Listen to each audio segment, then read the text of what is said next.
सोचिए, एक इंसान की जान की कीमत क्या होती है। उड़ीसा के केउंझार जिले के एक सुदूर गांव में सन्नाटा पसरा था, लेकिन गुनू महाकुद के दिल में एक तूफान चल रहा था। आज के इस विश्लेषण में हम एक ऐसी दिल दहला देने वाली घटना पर बात करेंगे जिसने हमारे पूरे सिस्टम की कार्यप्रणाली और उसकी संवेदनहीनता को पूरी तरह उजागर कर दिया है। ये कहानी है क्योंझार जिले के दियानाली गांव की। गुनू महाकुद एक बेहद सीधे साधे गरीब आदिवासी व्यक्ति हैं। हाल ही में बीमारी के कारण उनकी बहन इस दुनिया से चली गई और पीछे छोड़ गई अपने बैंक खाते में अपनी मेहनत की कुछ छोटी सी जमा पूंजी। तो सवाल उठता है कि एक गरीब इंसान की जान की क्या कीमत है? क्या सिर्फ एक कागज का टुकड़ा? ये घटना हमें सोचने पर मजबूर कर देती है कि जब मानवीय दुख और हमारे कठोर बैंकिंग नियमों का आमना सामना होता है तो कैसे इंसानियत हार जाती है। चलिए गहराई से समझते हैं एक बेबस भाई के संघर्ष को और उस आखिरी पेआउट के लिए उसकी जद्दोजहद को। बहन के खाते में रकम थी 19,300 रुपए। अब शहरी नजरिए से या कागजों पर यह रकम शायद आपको बहुत छोटी लगे, लेकिन जरा उस गरीब आदिवासी परिवार के नजरिए से देखिए। उनके लिए यह कोई छोटी मोटी राशि नहीं थी, बल्कि जिंदगी और मौत के बीच का पुल थी। गुन्नू फटे हुए चप्पल पहनकर अपनी आंखों में उम्मीद लिए कई बार बैंक के चक्कर लगा चुका था। उसने मैनेजर से गिड़गिड़ाते हुए कहा भी कि साहब वो मर गई है, पूरा गांव जानता है। लेकिन बैंक वाले लगातार यही रट लगाए रहे कि मृत्यु का ठोस सबूत लाओ या फिर खाताधारक तो ही ले आओ। और यहीं से शुरू होती है कागजों के भूखे सिस्टम और असल जिंदगी की कठोर सच्चाई की टक्कर। देखिए, एक तरफ थी बैंक की सख्त मांगे। उन्हें डेथ सर्टिफिकेट चाहिए था, लीगल हेयर सर्टिफिकेट और उचित ऑथराइजेशन चाहिए था। और दूसरी तरफ थी गुन्नू की कड़वी सच्चाई। वो अनपढ़ था, उसे नॉमिनी के नियमों की कोई जानकारी नहीं थी। जो बड़ा भाई नॉमिनी था उसकी भी मौत हो चुकी थी। गरीबी ऐसी थी कि दफ्तरों के चक्कर काटने का ना तो समय था, ना ही समझ। फिर एक ऐसा दिन आया जब बैंक की चौखट पर इंसानियत ने दम तोड़ दिया। वो 3 किलोमीटर का सफर जिसने सबको झकझोर दिया। हार मानकर और इस पूरी व्यवस्था की संवेदनहीनता से टूटकर गुनू ने एक ऐसा फैसला किया जिसे सुनकर रूह कांप जाए। उसने अपनी ही बहन की कब्र खोदी, उसके कंकाल को एक चादर में लपेटा और सीधे ओडिशा ग्रामीण बैंक की दहलीज पर ला खड़ा किया। बैंक में सन्नाटा छा गया।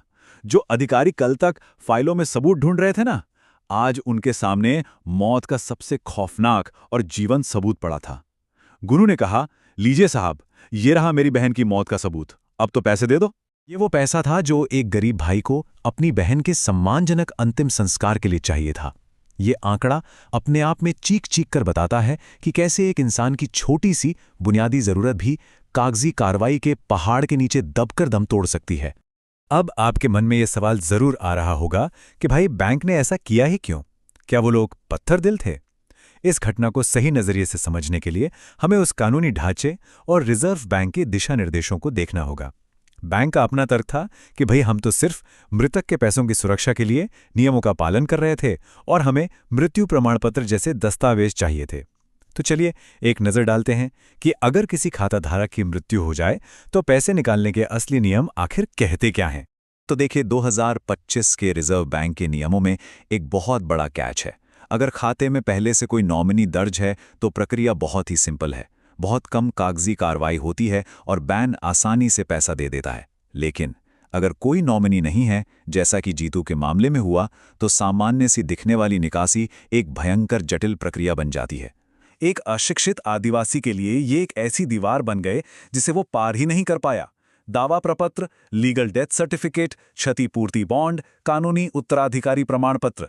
अब आप खुद सोचिए, भारत के एक दूरदराज गांव में रहने वाले गरीब इंसान के लिए ये सब शब्द किसी विदेशी भाषा से कम है क्या? लेकिन फिर क्या हुआ? ध्यान दीजिए कि व्यवस्था अंततः कैसे झुकी।